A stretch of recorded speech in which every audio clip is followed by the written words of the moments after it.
Happy Thursday, everybody. Welcome and greetings to the 12 tribes scattered to the four corners of the earth, according to Bible prophecy, and to those 144,000 among them who are being prepared to receive the seal of the Most High Yah and give a final warning message of teaching and guidance from the Bible to the lost children of Israel. And to the Gentiles who are not of that bloodline, but through the Messiah, who the Bible calls Jesus Christ, who we know now, whose true name is Yahweh Shai, are also grafted into the scattered nation and partake in that truth of the faith of righteousness. Greetings. Blessings upon those that work in the healthcare field and the first responders who every day in this lost world are trying to save human lives. And those who pick up garbage for us to keep streets, sidewalks, and highways clean. And those that do the humble work of making deliveries for our convenience. Double blessings on the people doing the work, the men and women that are out trying to rescue, deliver, and help the victims of child molestation, the victims of pedophilia, the victims of pornography and child pornography, the victims of prostitution and child prostitution, sex slavery, and human trafficking that is going on in all 50 U.S. states as well as around the world. And double curses upon the perpetrators, perverts, and profiteers who take advantage of these people and traffic in human misery. Finally, blessings upon the homeless. Nearly 600,000 men, women, and children on the streets of the United States of America right now, and millions around the world in similar or worse conditions. Blessings upon them, for theirs is the kingdom. Greetings also to the chat. My apologies for what happened last night. The reason we are doing this Bible study tonight is because last night we attempted to do it and we were thwarted.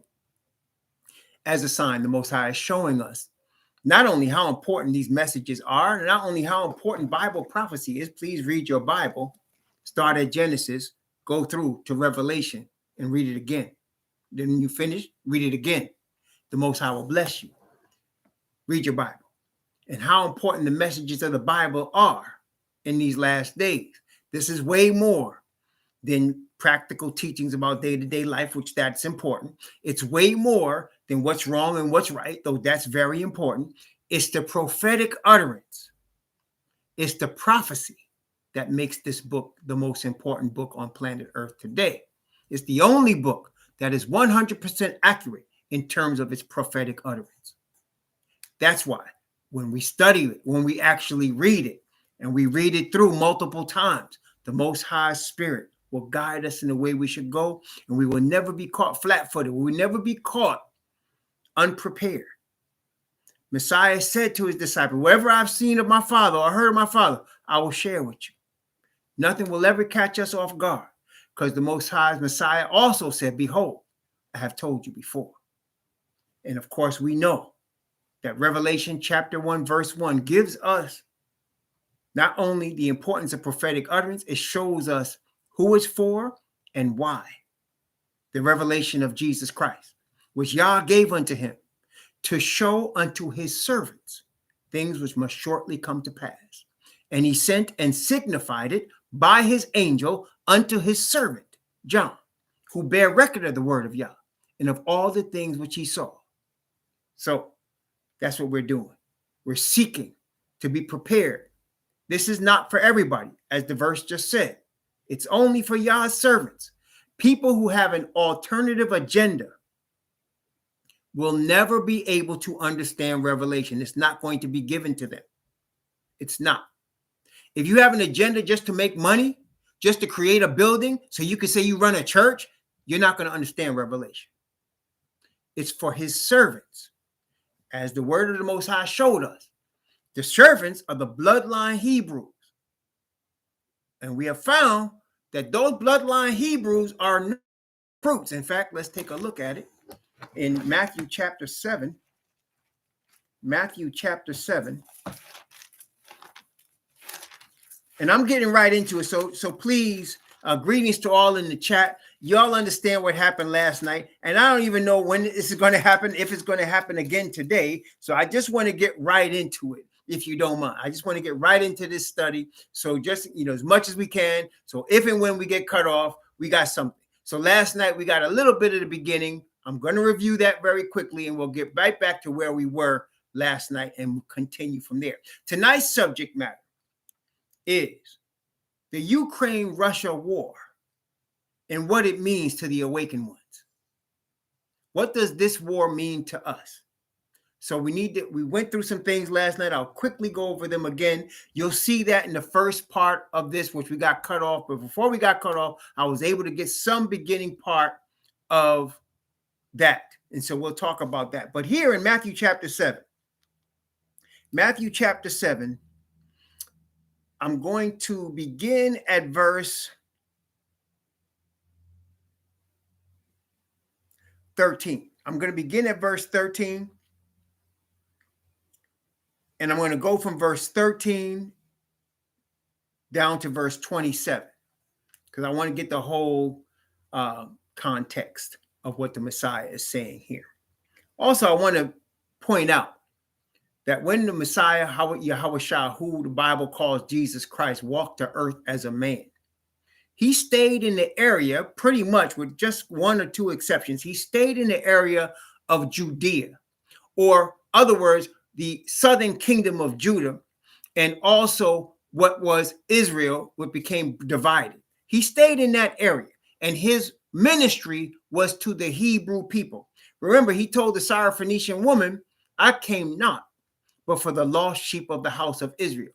She was not of that lineage, but he also gave her request as a sign, as he himself went and gave her a message of salvation about himself and about his father from the nation of Israel. So would he send other Israelite people, namely, we know the Apostle Paul and Barnabas and others, to teach Gentiles and to teach what people were of the Most High Yah's bloodline among the Gentiles about this salvation in the Hebrew Messiah.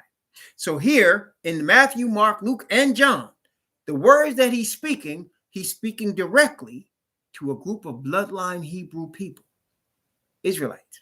See, he's not talking to Gentiles here. That's important for us to understand as you see some of the things in context of what he's talking about. So let's look at Matthew chapter 7 from verse 13 to verse 27. Enter ye in at the straight gate, for wide is the gate, and broad is the way that leadeth to destruction, and many there be which go in thereat. Because straight is the gate, and narrow is the way which leadeth unto life, and few there be that find it. Beware of false prophets, which come to you in sheep's clothing, but inwardly they are ravening wolves. Ye know them by their fruits. Do men gather grapes of thorns or figs of thistles? Even so, every good tree bringeth forth good fruit, but a corrupt tree bringeth forth evil fruit. A good tree cannot bring forth evil fruit, neither can a corrupt tree bring forth good fruit. Every tree that bringeth not forth good fruit is hewn down and cast into the fire. Wherefore, by their fruits ye shall know them. Not every one that saith unto me, Lord, Lord, shall enter into the kingdom of heaven, but he that doeth the will of my Father, which is in heaven. Many will say to me in that day, Lord, Lord, have we not prophesied in thy name? And in thy name have cast out devils? And in thy name done many wonderful works? Then I will profess unto them, I never knew you. Depart from me, ye that work iniquity. Therefore, whosoever heareth these sayings of mine and doeth them, I will liken him unto a wise man, which built his house upon a rock. And the rain descended, and the floods came, and the winds blew, and beat upon that house. And it fell not, for it was founded upon a rock. Everyone that heareth these sayings of mine and doeth them not shall be likened unto a foolish man, which built his house upon the sand. And the rain descended, and the floods came, and the winds blew, and beat upon that house, and it fell, and great was the fall of it. The thing I like to point out when reading this passage is that the winds, the rain, the storm hit both houses. It hit both houses. So that those that are trusting in the truth are standing on a rock. Those that are trusting in a lie are being set up for destruction. Now, how do we know what the truth is and what a lie is? Let's break it down very simply for everyone to understand. Truth is what convicts your heart that it's right. Not your feelings, not your preference. Convicts your heart what is right.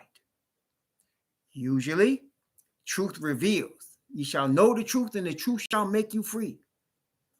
But it also often hurts. Why? Because we are born, all of us, sinners. Therefore, as born sinners, we're against truth. Naturally. It's not something we naturally gravitate to. Okay? And so that being the case, it's going to convict you. It may hurt you. It may also make you offended. But if it's truth, that's what you want. And you'll know, because there's a lot of people that hear truth and they'll fight it, make excuse about it, be willfully ignorant about it, and think that it won't matter. But they are building the house on sand. Truth will win at the end. Righteousness is always going to triumph. The Bible says the lip of truth is established forever, but a lying tongue is but for a moment. Messiah described Satan in two ways. Let's take a look at this. Now, he said, by the fruit you shall know them. Okay, so the first fruit I just gave you is whether it's true or whether it's a lie. Now, how would you know that also? Aside from the conviction power of the Father's Spirit? By this word. Sanctify them by thy truth, the Most High Messiah said. Thy word is truth. So the Most High's word, again, I admonish you, read your Bible. Read it with yourself. You can read it in groups if you want to, but go by yourself and read it with your Father's Spirit. Pray to him and ask him yourself to guide you through his word. Every time I open it, I ask him to guide me because I'm not smart enough to know it for myself. My prayer is always, lead me and guide me through your holy word. Open my eyes and my understanding that I may understand what I read, and grant me your grace that I may be obedient. And that goes against my own flesh. But I do it because why? I want the rock. I want to stand on the rock, and I want truth. Okay? That's how you'll know. People that are seeking for money in the name of religion, you can discount that right away. You can't serve money in the Most High. The most valuable thing you have, or several things you have that you've been given, is the power of choice. You've been given that. Time is precious. You can't waste that. Right? The power of choice, the power of time. You have that. It's been given to you. Everybody has it. You can waste it or you could use it wisely. Okay? That's up to each of us as individuals. Now, in the Gospel of John, chapter 8, and that's what I say to you. I don't have no church to invite you to. I don't have no denomination for you to join. I'm not seeking your money. The goal here is for the Father to reach you and for you to go to your Father. You can only go to your Father through the atonement made by the Messiah. That's why he was sent here. The Father sent him here, among other things, to be an atonement for the sins of man. for the sins, particularly of his people. Once you come to Messiah, Messiah will always introduce you to your Father. Remember the prayer, our Father, which art in heaven, hallowed be thy name. That's how it starts. The disciple said, teach us to pray. He said, first thing he said, when you pray, say, our Father, which art in heaven, hallowed be thy name. So that's the object, for you to get to your Father. Your Father is always wanting you to be there, but he's no rapist. He's not going to force you to come. But if you want to come to him, he's there for you. And when he and you get together, he can teach you his word. He can guide your steps. He can alert you when something's happening. He will give you dreams. He will give you visions. He will give you people that come across your steps. He will show you things that you can be prepared, because we're in the last stages of this earth's history right here. We're in the last stages of this order, this world order that we're in the last stages. And you don't want to be caught off guard in this. We'll talk about Ukraine and Russia. But here in the Gospel of John, chapter 8, Messiah talking to the scribes and Pharisees who were bloodline Hebrews that had left the truth and had turned their faith for money, who were also in cahoots with the Gentile Romans and eventually conspire with those Gentiles to put Messiah to death. These were bloodline Hebrews. And I want to show you what he told them. In Gospel of John, chapter 8, I'm going to begin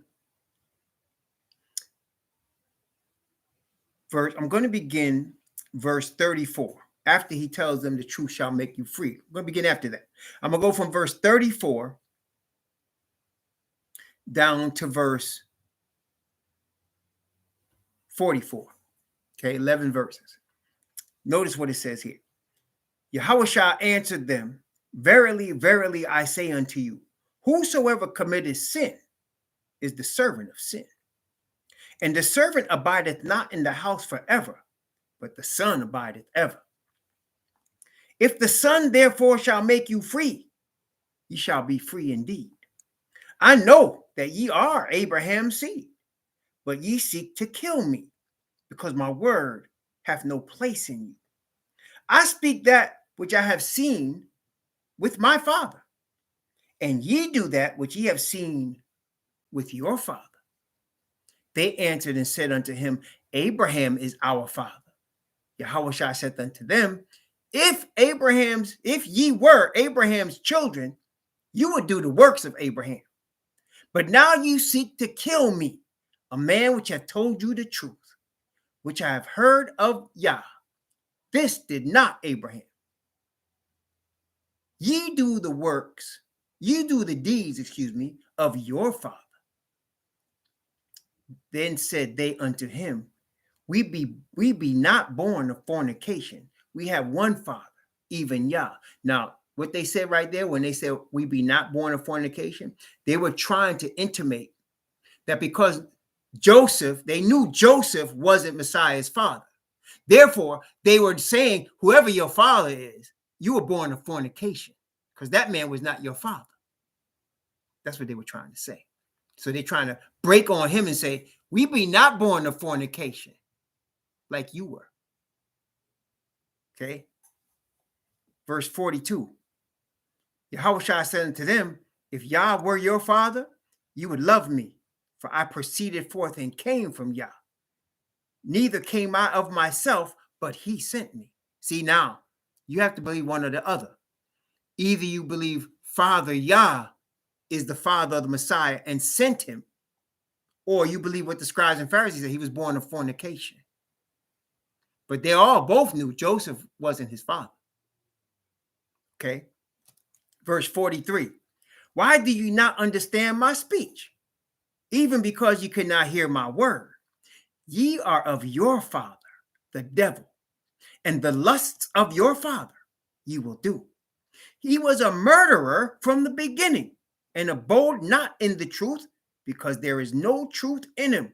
When he speaketh a lie, he speaketh of his own, for he is a liar and the father of it. Now, brothers and sisters, Messiah is talking to a bloodline seed of Abraham.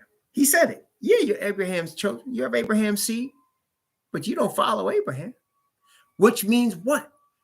He's dealing with those children. He wants to have for him those children whose spirit is of Father Yah.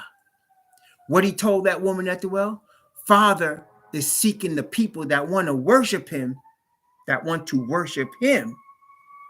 in spirit and in truth. Okay? In spirit and in truth. Now, the other day, I showed you Asatan in Revelation chapter 12. I showed you that the Bible tells us he deceives the whole world. Deceiving is lying. Lying is one, deception is just one area of lies. He deceives the whole world. Brothers and sisters, all of us are born in the darkness of lies. All of us, if we come to the truth, are coming out of a lie. All of us have been deceived. Everybody on the earth. And if you recover from the deception because of the Father's Spirit of perfect righteousness, you have come out of darkness into light. All of us have, if we come out of darkness. But the Bible says he deceives the whole world and only a remnant belong to Yah. So one thing we can discern right now is that the majority of the earth is lost. The majority of the earth is lost. And a remnant wants truth enough to come out of darkness. Here, scribes and Pharisees are religious leaders, wealthy, making money being religious leaders, in cahoots with the government, and getting paid. Do we have religious leaders today that are getting paid? Big money, big churches, private jets even. You cannot serve Yah and Mammon. But they'll tell you you can. There's your liars. Now, regarding Ukraine and Russia, I told you yesterday, we talked about this. The United States of America is less than 300 years old. As a matter of fact, it's exactly 246 years old. The United States of America from 1776. Now, we know the people were coming here, especially when our fathers got here. Our fathers got here in 1619. There were some of our fathers already on this land when they came, but of course they killed them. And then they went to West Africa and took some of us and brought us here to work for them. Okay. And again, I want to point out the word makes things very plain and simple, and I praise him for that. It's not complicated. People want to make it complicated because they don't want to look too bad. But the truth is, Black people will never be equal with white people in the United States of America. It will never happen, ever. And anybody that's telling you that is lying to you. Why? Why? Think about it. Were Black people brought here, unlike what some sellouts say, that we came here on slave ships looking for a better life? Did we really do that? Was that why we came here? The Italians came here from Italy looking for a better life. The Polish people came here looking for a better life. The Germans came here looking for a better life. The Irish, they came here too. People from all over Europe came here looking for a better life. The Scottish people, the English people. Well, wait a minute. So the so-called African Americans, did they come here looking for a better life? The truth is, we were kidnapped and sold. We were sold and brought here as slaves. We were sold and brought here as slaves for the sole purpose of working for free, which we did for 300 years. Okay? Now, any people, Black, white, I don't care what color you are, You enslave another people for the purpose of working for you, and you get enriched. The United States is the richest country in the world, one of the richest countries in the history of the world. And it became that from free labor. So if you did that to anybody, I mean, just think about yourself. You enslaved some people to work for you, and you didn't pay them. They worked for you for free, or they died. And you got rich off of that. What would ever happen if those people ever got the upper hand on you or even got equal with you? What would be the result? Be real now. Don't be fake. Be real. Be about truth up in here. So if those people that you enslaved, that you brought here, helped your country get rich, and you ever let them get equal with you in any way, economically, society-wise, if you ever let them get equal with you, what would really happen? Honestly, they would destroy you. I mean, that really what anybody would do. And why do you think whenever a brother shows up, like a Malcolm X, and he starts talking about us defending ourselves, the first question, if you look at all of Malcolm X's interviews, especially when they were interviewed by Caucasian Americans, what the main issue, are you violent? Are you going to be violent? Are you teaching Black people to be violent? Why are they so concerned with violence? They asked Angela Davis. Some of y'all don't know who Angela Davis is. Angela Davis is a PhD. She was from the 60s. They accused her of killing a police officer or being involved with it. She was found innocent. She went to the church when she was little that was bombed in Alabama and killed all them little kids. She knew some of them little kids. And so because she was involved with the Black Panthers, the first thing they asked her are you people violent? And she couldn't believe the question. She said, I come from Alabama. Those are my friends that got blown to pieces in that church. And you're asking me, am I violent? Why are they so concerned with that? Well, let's cut to the chase. Because they're afraid that what they did to us is going to come back on them. And you know what? That's a natural reaction. That's a natural reaction. If it was you, you would think the same thing. Let's say you went and you beat up somebody or you hurt somebody. Okay? And they got family. You know you're always going to have to look over your shoulder, right? Because somebody in their family may come back at you, right? I mean, that's just natural. So the people that run the United States of America will never, ever let you get to be equal with them. That would never happen. And they know why it would never happen. They give you the illusion because they use entertainers and they pay entertainers a lot of money. Boxers, basketball players, actors, and that. They pay them a lot of money because they're making the people that they're paying, they're making them more. And so they pay them and they put them on pedestals and they make you think, see, y'all getting equal, y'all getting ahead. No, you're not. They will never let it happen. And then they give an illusion, things like voting rights and all of that, so that they can do business with other countries and they don't look bad. Because during the Cold War, Russia was playing for their citizens and East Germany was playing for their citizens, the dogs biting the Black people. They were playing for their citizens, the cop hitting them upside the head with nightsticks. They played for their citizens, the brothers getting shot in the street. And they were saying, see what capitalism does? So the United States wanted to do business around the earth. So they got to at least have a facade that we're equal.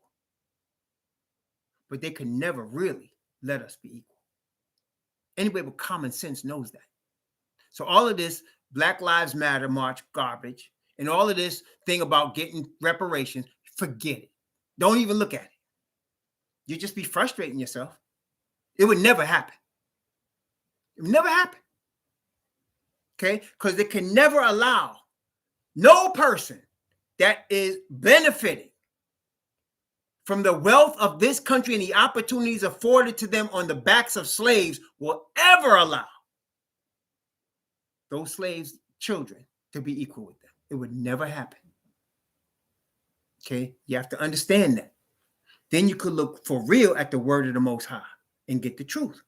So now, The United States in Revelation chapter 13, verse 11, as we saw the other night, it's the beast that looks like a lamb and is a dragon, really.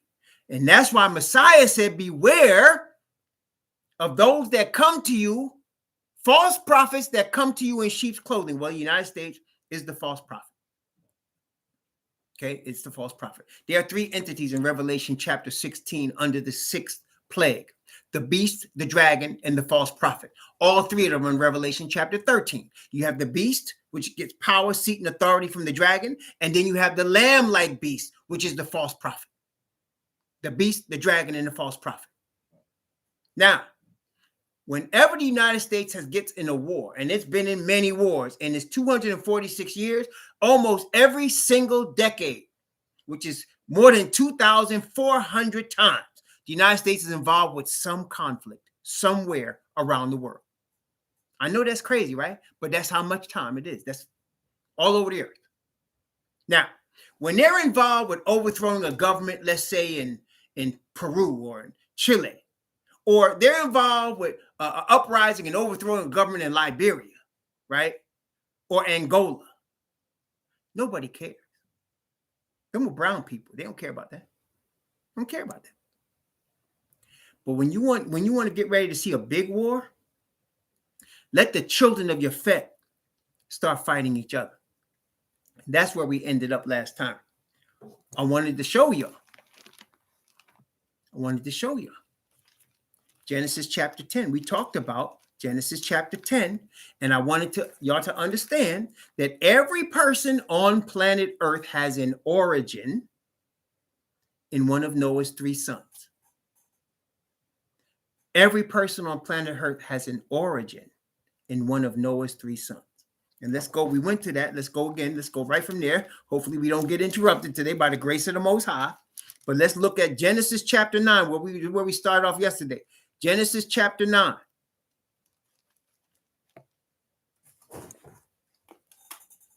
Put on my glasses. I got my contacts on today. So I put on some glasses, some funny looking glasses. Don't laugh at your brother. I got these funny looking glasses on so I can see.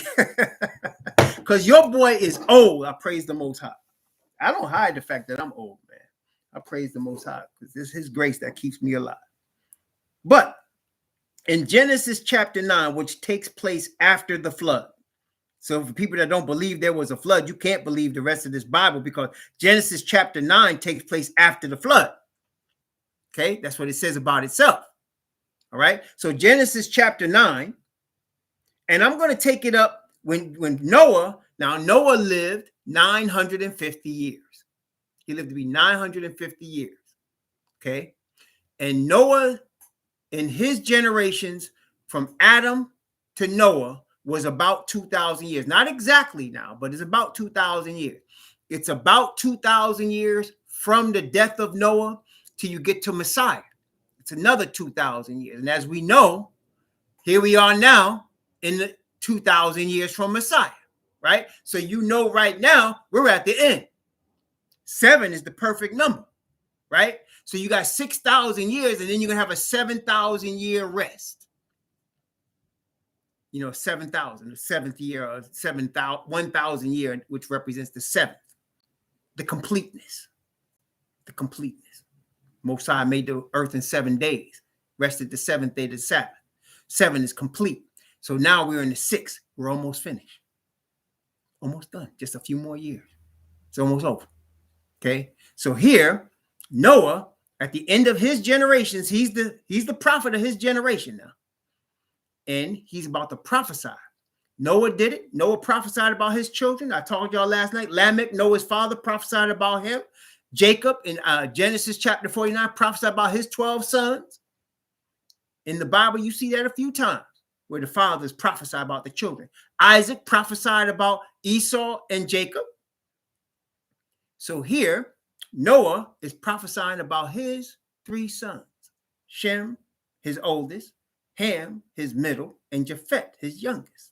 Okay, he's going to prophesy about his 3 sons. Now listen to the prophecy now, because it tells you everything about what's going on now. Watch. Genesis chapter 9 from verse 24 down to verse 29. And Noah awoke from his wine and knew what his younger son had done unto him. So Noah was drunk in his tent and he was naked. And when his younger son did something to him, we don't want to go into that right now because we're not focused on that. I don't want to take a focus where we're dealing with Noah's prophecy. But he awoke from the wine. He was not drunk anymore. And now he was about to prophesy. And he said, "Cursed be Canaan. A servant of servants shall he be unto his brethren." Canaan was Noah's grandson. Noah's grandson. That was Ham's youngest son. So he doesn't say anything about Ham. He's talking about Canaan. He said, "Cursed be Canaan." As you know, Abraham was promised, and Abraham's children, the children of Israel, were promised the land. What is it called? The land of Canaan. This is the promise coming back here. The land of Canaan were to go to Abraham's seed. The kingdom is going to be established in that land, the land of Canaan. Okay, let's continue. So he says, "Cursed be Canaan," and you'll know why he's cursed. I'm not going to read it now, but when you get a chance, look at Leviticus chapter 18. Read Leviticus 18 and you'll understand why Noah's prophecy was what it was before Canaan even become an adult. And you'll understand. Read Leviticus 18. You'll see the things going on there. Not only will you see that, but you will see very close similarities to what is going on in the United States of America and other countries too. But let's continue. Verse 26. "Blessed be Yahweh most high of Shem, and Canaan shall be his servant." Now, when we find out where these people are located, you will see what this means. But he's saying Shem is blessed. He puts a blessing on Shem. Shem is the only one of the three children that Noah put a blessing on. He put a blessing on Shem.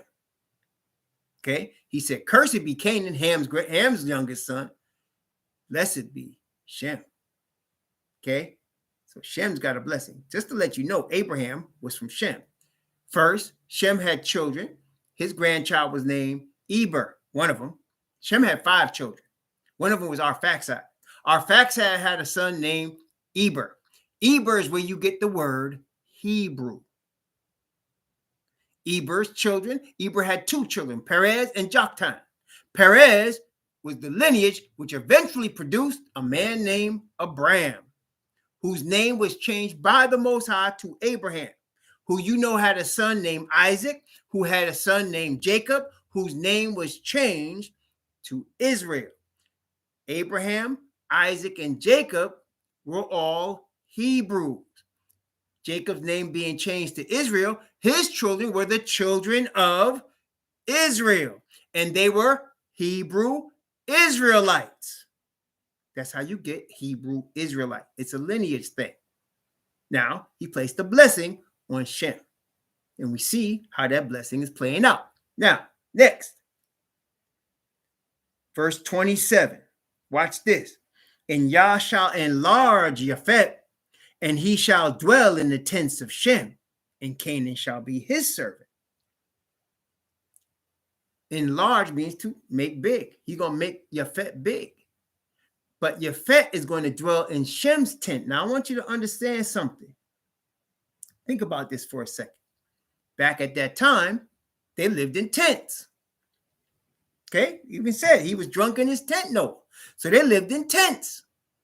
They would eventually build houses, but at this time, they lived in tents.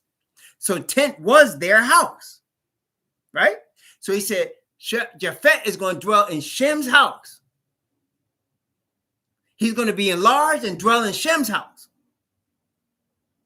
And he's going to make Canaan his servant too. So in other words, Japheth would take over Shem's house and try to act like he's Shem. Okay. And the word enlarge not only means the obvious expansion, it also means to tempt. He'd be tempted to take over Shem's house. So in other words, there are people that are of Japheth that are acting like they're from Shem. Now let's find out who these people are and where do they come from. Genesis chapter 10 is often called the chapter of the Table of Nations. And the reason it's called that, again, is because every person on planet Earth, all of us, have our origins in either Shem, Ham, or Japheth. Now, there's been a lot of mixing of bloodlines, but there's an origin. There's a root of all of us. All of us have a root of where we come from. And that root is either Shem, Ham, or Japheth. Okay? All of us have that root. And generally speaking, when you read these Table of Nations, you will see that even today, at least Ham and Japheth are in the same places they were then. Okay? So let's look. Genesis chapter 10, from 1 through 5. It starts off telling us about Shem. Genesis chapter 10, 1 through 5. I'm sorry, Japheth. It starts off telling us about Japheth. I'm sorry. Genesis chapter 10 from verses 1 through 5. Starts off telling us about Japheth. Now these are the generations of the sons of Noah, Shem, Ham, Japheth. And unto them were born sons after the flood. The sons of Japheth, Gomer, and Magog, and Madai, and Yavan, and Tubal, and Meshech, and Tiras. The sons of Gomer, Ashkenaz, Rephath, Togarmah. The sons of Japhan, Elisha, Tarshish, Kittim, Dudanim. By these were the isles of the Gentiles divided in their lands, everyone after his tongue, after their families, in their nations. Now, if you were to look up these names, look them up in Hebrew, you will see you're talking about Greece, Italy, Russia, Ireland, Poland, England. That's where these places are. That's where these people are. Who we call today Europeans. These are where your Europeans come from. Okay? So Europeans are children of Japheth. Does that make sense to you?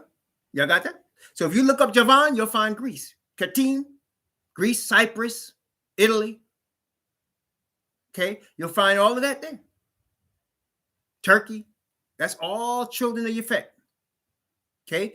Republic of Georgia, Hungary, Czechoslovakia, which is now 3 nations. All of them, children of Japheth.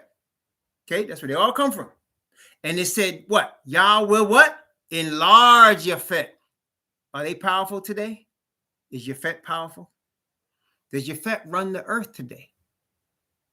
And who that's Japheth is trying to act like they're Shem?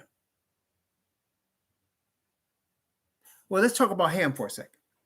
Let's look up Ham. Verse 6. Verse 6. And the sons of Ham, Cush and Mizraim and Put and Canaan. Now, if you look up the sons of Ham today, that's the continent of Africa. They didn't call it Africa then. They actually called it Cush and Mizraim, which is Ethiopia and Egypt. The name Egypt came from the Greeks. The original name is Mizraim. And the capital was called Kemet, but that was changed to Alexandria. Who do you think made that? A Greek man named Alexander. Okay, so originally it was Mizraim and Kemet. But those are where you get your Hamites from. And we know that there's a close association between Egyptians and Ethiopians and Hebrews. We know that the Israelite people stayed at least a century or so in Egypt. We know that Messiah was told to go hide in Egypt. We know that the Messiah, that the Father Yah rebuked Israel because they got so dependent on going back to Egypt. We know that Moses and the Apostle Paul were both mistaken as Egyptians. So there's a close association between them. Okay? Now, y'all ever heard of Gog and Magog? Y'all ever heard of that? Well, we just saw Magog right here. We just saw it. One of the sons of Yafet is Magog. That's up there in the area of Russia. You know, that's what it is. Russia and Ukraine. Well, what about Gog? Who is that? Don't mention Gog here. This is why you have to do what? Please read your Bible. Let's look up Ezekiel. Ezekiel chapter 38. Ezekiel chapter 38. Watch out, we're going to talk about Gog. We're going to talk about Gog for a second. Pay attention now. I'm only reading the Bible. I'm not making stuff up. If you want to blame somebody for this stuff, you need to blame the Bible. Notice what it says. Ezekiel 38, beginning at verse 1 and going down to verse 3. And the word of Yahweh came unto me, saying, what did the word say? Son of man, set thy face against Gog. Who is Gog? The land of Magog, the chief prince of Meshech and Tubal. Now, he said Gog is in the land of Magog, which we know is the children of Yafet, and that this Gog is the chief prince of Meshech and Tubal. So you see in Genesis chapter 10, Gomer, Magog, Madai, Yavan, Tubal, and Meshech. And then the children of Gomer, the firstborn of Yafet, the first child, Ashkenaz. Now, where have we heard Ashkenaz before? There's a group of people that are identified, or should I say identify themselves as Ashkenazi. Who are those people that identify themselves as Ashkenazi, that are really children of Yafet? Who are those people that identify themselves as Ashkenazi? I'll leave that to you. You know.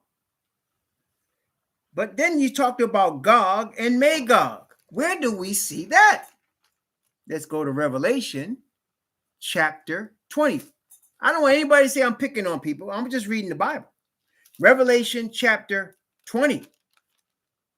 Actually, yeah, Revelation chapter 20. Notice Revelation chapter 20. What happens at the end of the 1,000 years? Revelation chapter 20, verse 7, 8, and 9. What does it say in Revelation chapter 20, verse 7, 8, and 9? And when the 1,000 years are expired, so this is after the 1,000 years, that's 7,000, that seventh group of 1,000, that seventh millennium. And when the 1,000 years are expired, Satan shall be loosed out of his prison and shall go out to deceive the nations which are in the four corners of the earth. Who are the nations?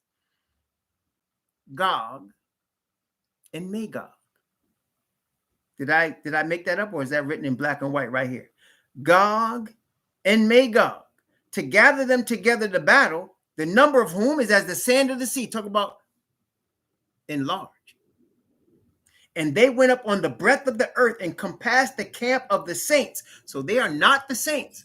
They're trying to compass, they're trying to surround the camp of the saints and the beloved city, which would be New Jerusalem. And fire came down from Yah out of heaven and devoured them. Now, let me just cut to the chase. Am I saying that all white people are going to be lost? No, I'm not saying that. I'm not saying that. There are children of Yafet that's going to be saved. Okay? The apostle Paul was sent to children of Yafet, as well as to Israelites scattered among the children of Yafet, who were called Grecians. Okay? So he went there and he talked to all of those people. So these books, these letters, Romans, Corinthians, Ephesians, Galatians, Colossians, Philippians, these are written to groups of people who were converted to the Hebrew Messiah, who were children of Yafet. Okay? So children of Yafet could be saved. But a lot of them are going to have a problem, because we're just reading about the last days. And I think we can see obvious evidence that this earth, its banking system, its political system, and its religious system are run by children of Yafet. Turkey, was the origin of the Ottoman Empire. Turkey is considered Asia Minor. Turkey is children of Japhet. That's where the Muslims set up their powerful thing. We read that in Revelation chapter 9. Muhammad, I am assuming, was an Arab. Arabs are children of Shem. But when it got to Japhet, it enlarged and it went all into Africa, pushed into Europe, right? All Christian churches today, all of them, have their origin as Protestant churches, except for the Catholic Church. The Catholic Church is an original church itself, and all of the Protestant churches came out of the Catholic Church. The origin of all Christian churches, therefore, is the Catholic Church. The Catholic Church was founded by the children of Japhet. Judaism started with those scribes and Pharisees and Sanhedrin, but it got blown up when it went to Europe with the Edomites. And then the people in Europe in the 8th century decided to adopt this religion of Judaism, which is not Bible. Judaism is a combination of man-made philosophies, such as the Talmud, and the Bible. And only 5 books of the Bible, the first 5. Forget the prophets. Forget the New Testament. Only the first 5 books, which means you don't have nothing. But that's a man-made religion, and Ashkenazi Judaism is from the children of Japhet. So now you have what they call today 3 Abrahamic religions, the major powerful religions on the earth. Now, they're not the only ones. You got Buddhism, you got Hindus, you got hundreds of millions of them. But the most powerful 3, the 3 Abrahamic ones, Judaism, Christianity, and Islam, came from Japhet. Your world banking system, your Federal Reserve, is controlled by Japhet. Your Hollywood is controlled by Japhet. Your political system, your presidents, your courts, your Supreme Courts, controlled by Japhet. So whenever you see Japhet fighting Japhet, that's going to be a major war. When have we seen Japhet fighting Japhet? Let's talk about some of the ones that we all know about. Was not Japhet against Japhet in the Civil War? Was not the Civil War in the United States of America, the North against the South, the children of Japhet against the children of Japhet? And that was the most bloodiest war in U.S. history. 500,000 men died in that war. Comparatively speaking, 50,000 died in Vietnam. That's a lot. But 500,000 Americans died in the Civil War. That was Japhet against Japhet. World War I, Germany against France and their allies. Japhet against Japhet. One of the bloodiest wars in history. World War II, Germany again and its allies, Italy and Japan, all of them Japhet. Japhet against Japhet. France, the allies, France, Russia, United States, Britain. Japhet against Japhet. At the end of World War II, there were 250 million people homeless at the end of World War II because Japhet was fighting Japhet. Okay? When the United States went into the Middle East to fight against Iraq and then to fight against Afghanistan, they was fighting the people that was Arabs, brown people, Shemites, who had Muslim backgrounds. That wasn't Japhet against Japhet. But here come the state of Israel, and any threat against them brings severe punishment. But now you got Ukraine and Russia. Now, let's talk about war with the United States for a second. Now, before I say what I'm about to say, I don't want to I'm not trying to offend people. My son, my oldest boy, was a soldier. Okay? He was a soldier for 7 years. So any soldier, I want to tell you right now, I believe the soldiers out here by and large are trying to defend. In fact, they're sworn to defend the Constitution of the United States of America. They're sworn to defend that against all enemies, foreign and domestic. Now, I'm going to say something that I think even the soldiers are going to agree with me. The greatest enemies of the Constitution are not foreign. They're domestic. And I think the soldiers understand that. Ex-soldiers. Not talking about people out there serving now, but ex-soldiers understand that. The greatest enemies of the Constitution is domestic. It's people within fighting for power and money and control. Soldiers know this.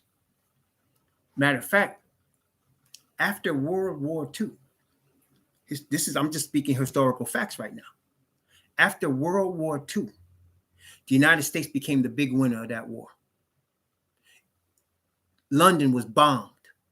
Germany was smithereens. I mean, Germany, Munich, Hamburg, all of the places in Germany were just bombed to nothing.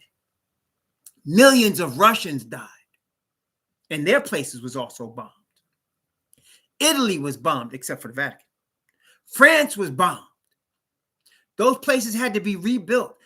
Japan was leveled. 2 cities completely leveled and annihilated with more than 100,000 and 50,000 people exterminated by the 2 bombs, not including all the fires and all the other stuff that came in to Japan at the end of World War II. The United States had that one place, right? Pearl Harbor, but really nothing.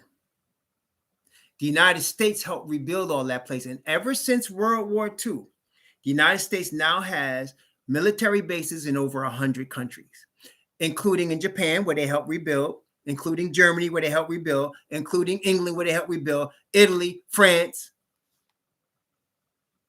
Only place they don't have, garrisons is places like Russia or China. They didn't put them there. Well, because even from World War II, there was a schism from the 2 children of Yafet. So here come Russia taking Ukraine. Now, the reason I brought up how the United States were the big winners is because y'all need to understand, and I think a lot of you do, this is the information age we're living in. Most High blessing us, knowledge shall be increased. Wars are profitable for the United States. Wars make a lot of money for the United States. Somebody would ask, how does a country profit from war? It's especially profitable when the war doesn't take place on your land. So let's talk about Vietnam for a moment.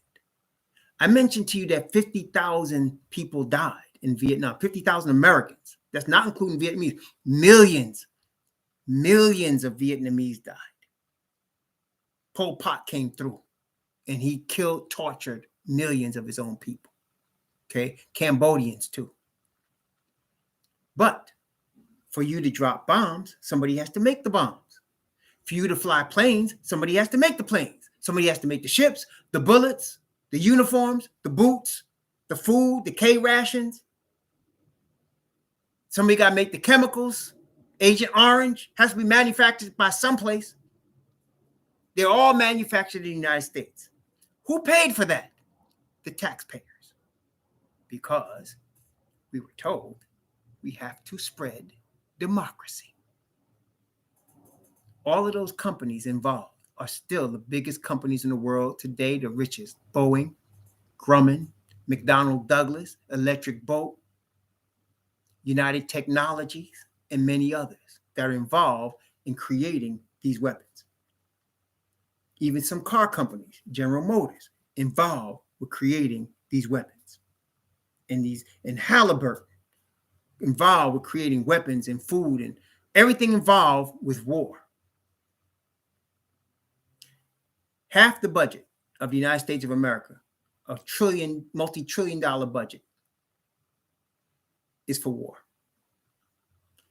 All of the politicians profit. Your senators, your congressmen, your presidents, your local people that are in politics, they profit from the mechanisms of creating war. It was said, a man that was in the CIA once quoted as saying, companies make 26% profits a year on war. And he said this, with those type of profits, you will see more war. Okay? And yet, the brave soldiers, men and now women, that go to these wars, they come back, a lot of them on the streets. A lot of them can't get proper medical attention. A lot of them can't, they're not asking for nothing either, but they're not getting nothing either. They get mistreated. When you see people getting blown to bits, it's got to change you. I had a good friend of mine. His job, he was in the Middle East in the first Gulf War in the early 90s. And his job was to dispose of the bodies, take pictures of the bodies and dispose of them. That was in 1991, 92. I met him around 99, and he was still dealing with, because it got so crazy that the brothers would take the pictures and laugh and try to store the pictures, and the people had to take the pictures from because they were losing their mind, seeing so many torn up bodies being blown to bits. That can't, any human being is going to be affected by that. You're not made, you're not created to be dealing with stuff like that. And then there are those that, because of the war, end up killing women and children. Don't know if the women and children are enemies or carrying bombs, and they kill women and children. And they go crazy too, because you're not made to do that. And meanwhile, corporations are making billions of dollars off war. Now, with that understanding, when you understand that, if you have a child or a grandchild, you see, back in the 60s, I remember back in the 60s, I was about, during the Vietnam War, when I was conscious of it, I think I must have been 7 years old. So it was like in the late 60s. And I remember brothers talking about going to Canada. I had family in Canada, and I remember people talking about going to Canada. I remember people being scared to get that draft notice. My father said to me, the only reason I married your mother because I didn't want to go to Vietnam. He was honest with me and told me that. He said, I wouldn't have married her, but they were letting married guys get away with not being drafted. So I married her. Okay? And that's what brothers were doing at that time to avoid getting that draft card. Remember, Muhammad Ali lost 3 important years of his boxing career because he wouldn't go to Vietnam. He got the draft card. He wouldn't go. Okay? And so there were people, though, there was a whole majority segment of the United States, the adults, so-called, that were into that war, wanted that war to spread democracy. So it was looked upon as negative when you did not want to go. But now, as we look back from Vietnam, as we look back at all the invasions and all the regime changes that has happened, especially now in our recent time, the first Gulf War for Daddy Bush, the second Gulf War for his son, the war in Kosovo with Clinton, and now Afghanistan, 20-year war, and Iraq, you can understand that you're being used. Some of us. You're being used. You're being exploited.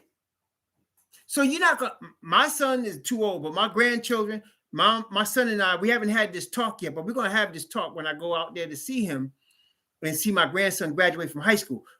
Forget that. No, no, you can't. No, he's not going. Because we understand now what this thing is about. We understand what this thing is about. Okay? That's what the awakened understand. But y'all got to understand something else too.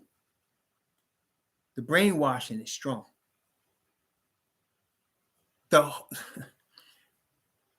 Let's talk about the brainwashing. How many aspects of it and how deep it is. Okay, let's talk about the brainwashing for a second, for a few minutes here. And let's use the Hebrews, the true awakened Hebrews, as the example of the brainwashing. So here, listen to this now. If I say to you that the Hebrews of West Africa, those are the true Hebrews, from according to the Bible, that came from West Africa in chains. And we know they came to Brazil. We know they came to Jamaica, all of the islands, right? Every island in the Caribbean. And then you're dealing with still Central America. You're dealing with South America. You're dealing with Mexico. All of the Hebrews came to all those places. Okay. But the United States is the most powerful one, according to prophecy. So now, we were working for free for 300 years. And I'm not exaggerating, am I not? We were working for free for 300 years. Most of the time we were up before the sun rose, and we didn't stop until the sun set. They gave us Sunday off to worship white Jesus. Am I telling a lie? And yet, they tell us we lazy. They tell us we lazy. Am I lying? We must be lazy. We don't work hard. We worked for 300 years. Our fathers did for free. But we're lazy. Wait a minute. Brothers did that on pain of death. What do I mean, pain of death? You didn't get out there and work, you got whipped. And if you had a nice looking woman or a daughter, she was liable to get sold, raped, or both. That's why you got light-skinned brothers like me. My father's father raped my grandfather's mother. That's how he came into the earth.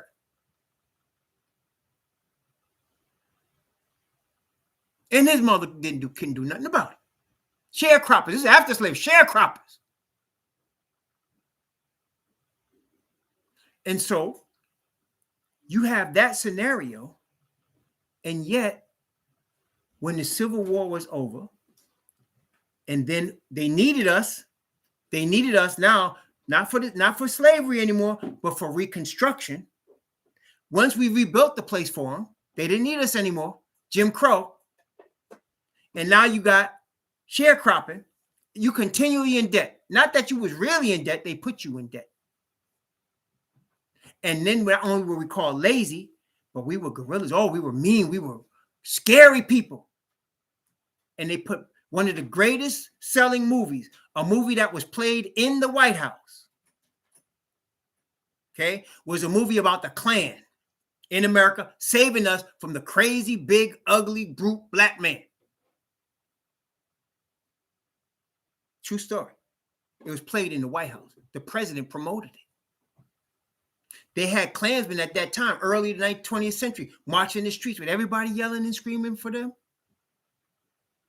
And we weren't brutes. We weren't angry. We were angry, but we were not trying to hurt nobody, but they put that out there.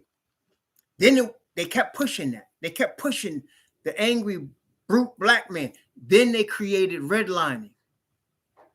And they unemployed the black man. They put him in jail. They made him less than a man. Now he's really angry. Now he's really violent. Then they threw guns and crack and heroin into his neighborhood. And now what they wanted has come to pass. We really are angry. And we really do become violent. And they could say, see, we told you they was. Brainwashing. Brainwashing.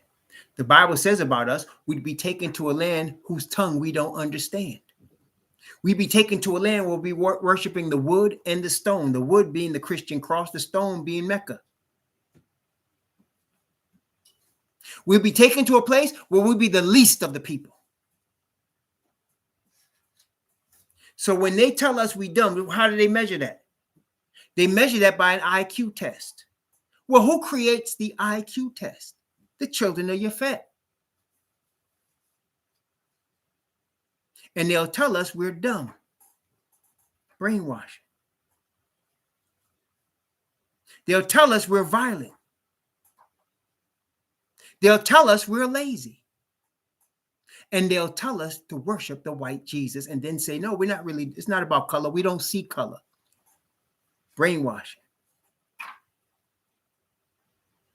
And you wonder why some young brothers are going crazy? It's created to be going crazy. Okay, it's created for that.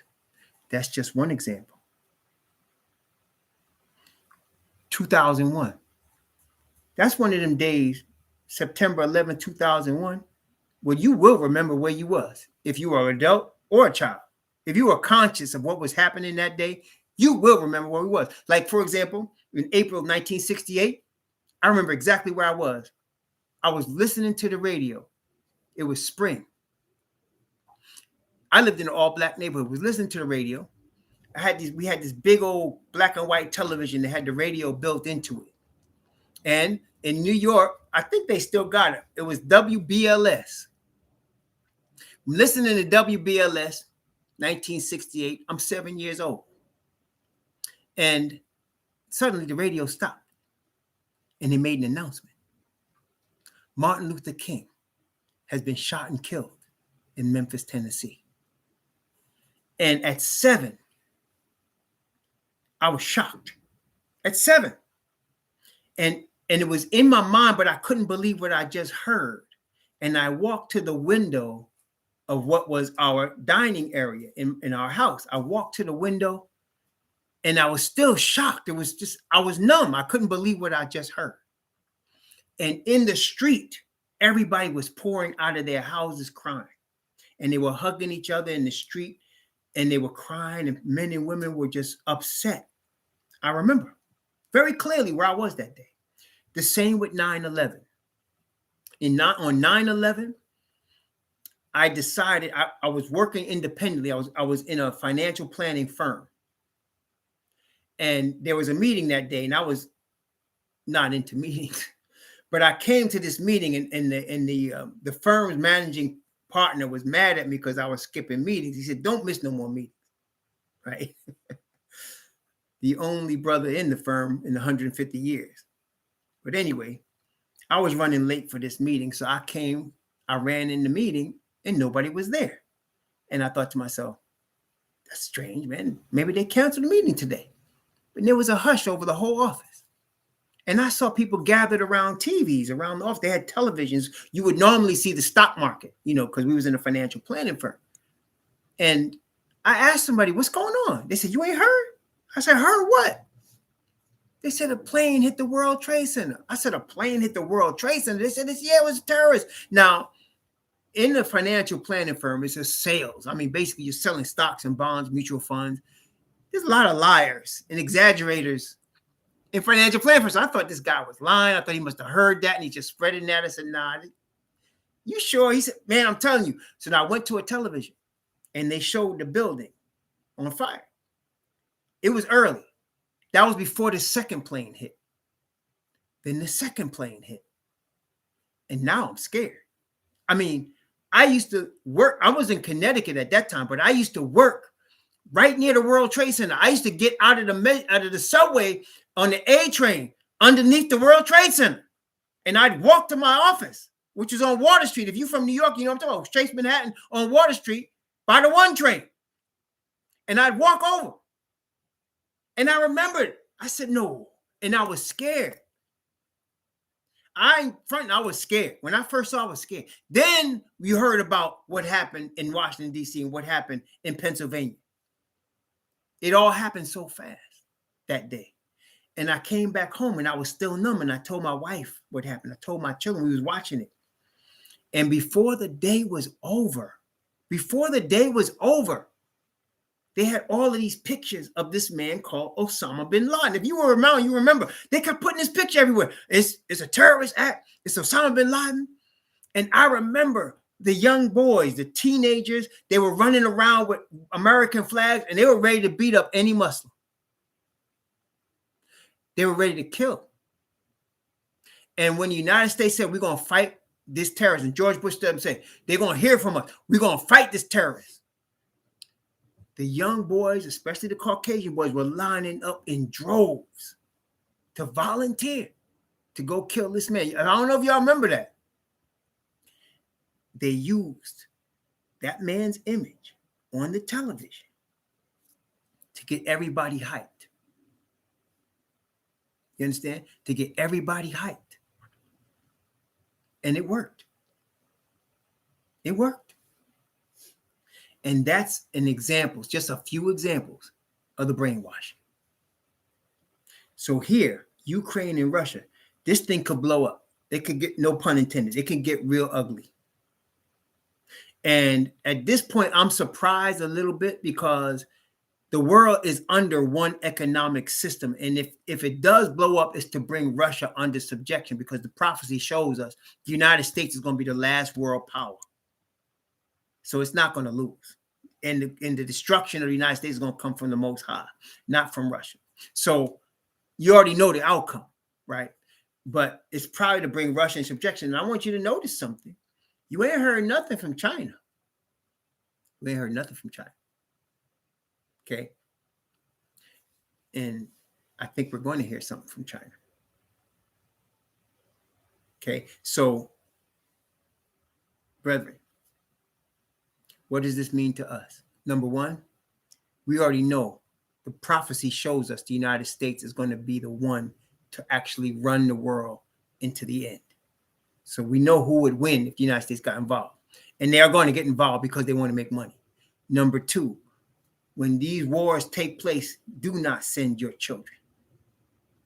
Do not let them come send your children into this war, because you understand it's for profit. Okay? Okay? So now you understand the United States is going to be ruling.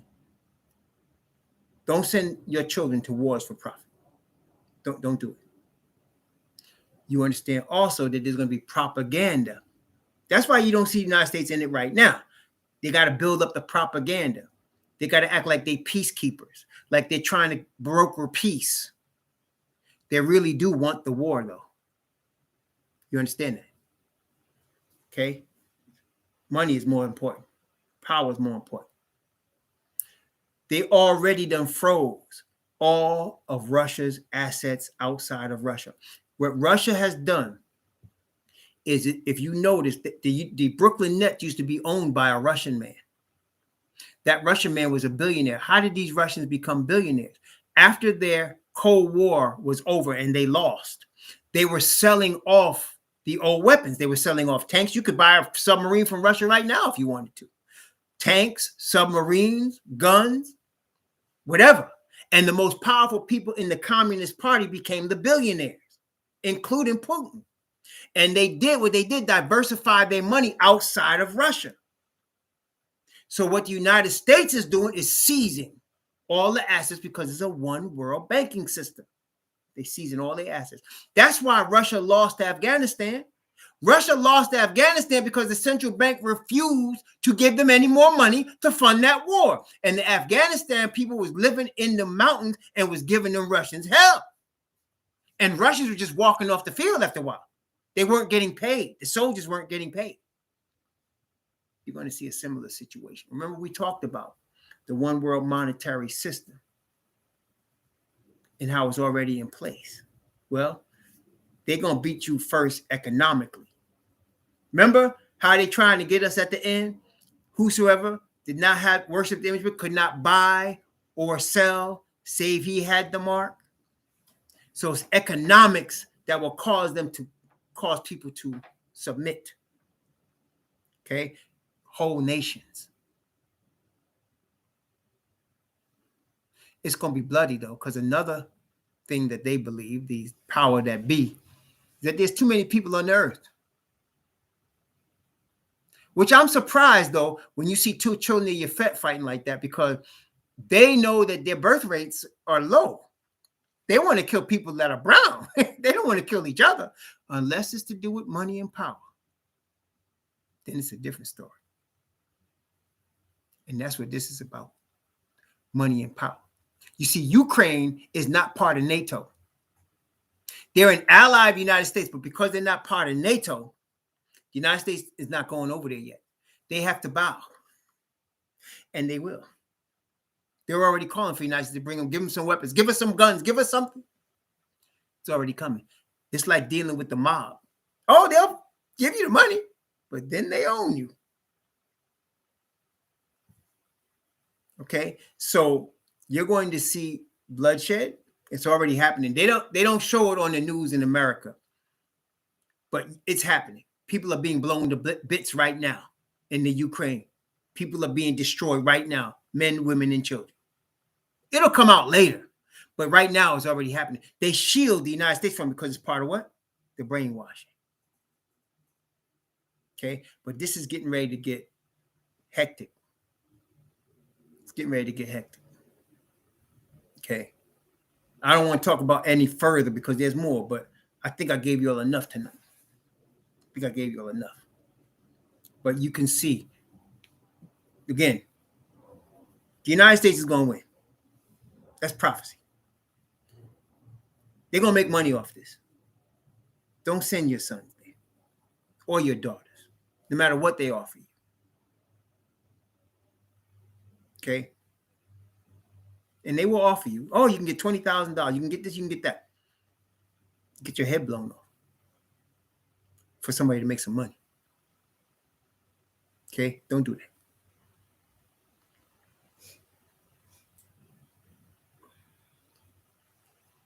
May the Most High bless you and keep you. May he cause his face to shine upon you and be gracious unto you. May he lift up his countenance upon you and give you peace. Please read your Bible. It will guide you in all aspects of this life, especially at the end where we are right now. Shalom.